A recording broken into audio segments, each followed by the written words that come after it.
Hello, today we are joined by Andrew Collier in Hong Kong, who will talk to us about China's most indebted company, Evergrande. Well, it's very hard to tell in China when any company's in trouble because it's all a function of whether the banks decide to withdraw their loans. For the most part, most of these companies have pretty serious backing from usually the state-owned banks, but often some of the mid-size tier banks. However, the pressure is definitely rising on a lot of companies in China, particularly the property sector, because the government is very concerned about a property bubble, and they're also concerned about a lot of wastage of capital.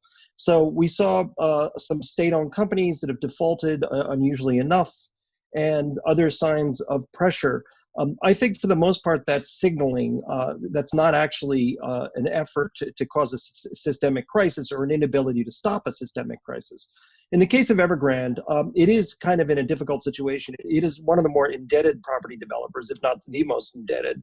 It has a lot of its land bank in the the smaller tier 3 cities that are weaker financially right now. And from what we can gather from the little data out there, it's been fairly hard hit by the COVID pandemic. And there also have been rising land prices, surprisingly enough, even though the Chinese economy is just getting out of its slump from the COVID period. Land prices have been relatively healthy, which has squeezed the margins for Evergrande.